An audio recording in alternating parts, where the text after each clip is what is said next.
हिकायात रूमी हिकायत number 4 स्याह सांप। रसूल अल्लाह सल्लल्लाहु अलैहि वसल्लम ने एक बार वज़ू के बाद मोज़ा पहनने का कसद फरमाया, लेकिन देखा कि अचानक आप सल्लल्लाहु अलैहि वसल्लम का मोज़ा एक उकाब उड़ा कर ले गया।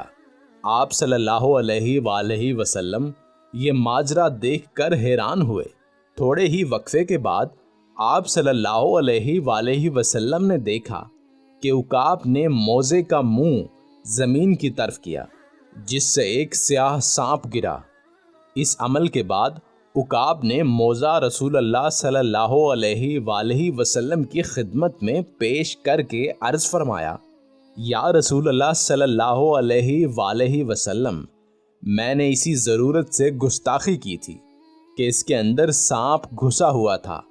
मुझे हक ताला ने आप सल्लल्लाहु अलैहि वसल्लम की हिफाजत पर मामूर फरमाया, वरना मेरी क्या मजाल कि आप सल्लल्लाहु अलैहि वसल्लम के हजूर ऐसी बेअदबी करता।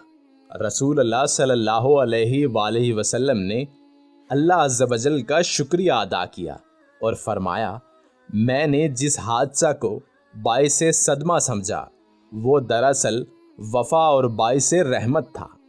उकाब ने अर्ज़ किया कि मैंने हवा में उड़ते हुए मोज़ा शरीफ में सांप देख लिया तो ये मेरा कमाल नहीं, या रसूल अल्लाह सल्लल्लाहु अलैहि वसल्लम, ये आप सल्लल्लाहु अलैहि वसल्लम ही के नूर और रोशनी का फैज़ और अक्स था।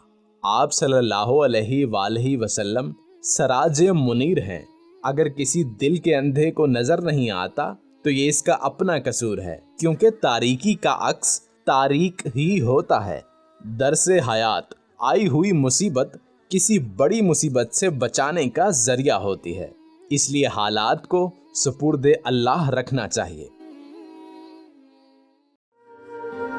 मज़ीद इस तरह की वीडियोस देखने के लिए हमारे चैनल को सब्सक्राइब करें, बेल आइकन को प्रेस करें और अपनी मोहब्बत का सबूत दें।